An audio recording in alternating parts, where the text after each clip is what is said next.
நீலகிரி மாவட்டம் நெல்லியாலம் அருகே நத்தம் பகுதியில் சாலை வசதி, கழிவுநீர் கால்வாய், குடிநீர், தெருவிளக்கு வசதி உட்பட எந்தவொரு அடிப்படை வசதிகளும் இல்லாமல் பொதுமக்கள் பல்வேறு இன்னல்களை அனுபவித்து வருகின்றனர். இதுகுறித்த செய்தி தொகுப்பை தற்போது பார்க்கலாம்.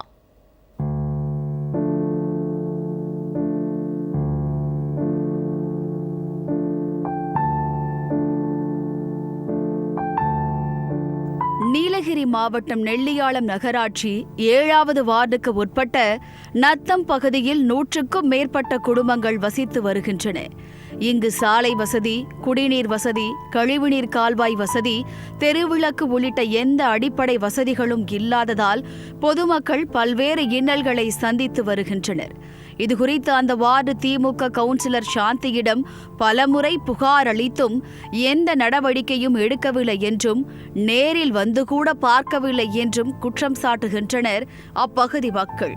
முக்கியமாக 20 ஆண்டுகளுக்கு முன்பு போடப்பட்ட சாலை தற்போது குண்டும் குழியுமாகவும் பல இடங்களில் சேரும் சகதியுமாகவும் காட்சியளிக்கிறது. அவசரத்திற்கு மருத்துவமனைக்கு செல்ல முடியாமலும் குடும்ப நிகழ்ச்சிகளை நடத்த முடியாமல் தவித்து வருவதாகவும் வேதனை தெரிவிக்கின்றனர் அப்பகுதி மக்கள்.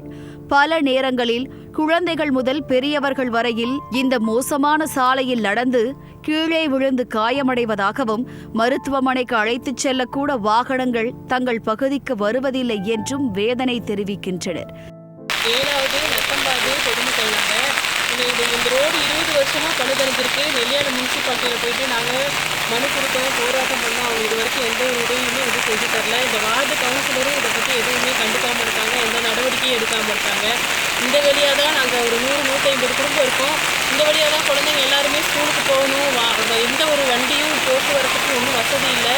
அதனால் நீங்கள் கொஞ்சம் பார்த்து சீக்கிரம் நடவடிக்கை கொடுத்தா எங்களுக்கு கொஞ்சம் நல்லாயிருக்கும்.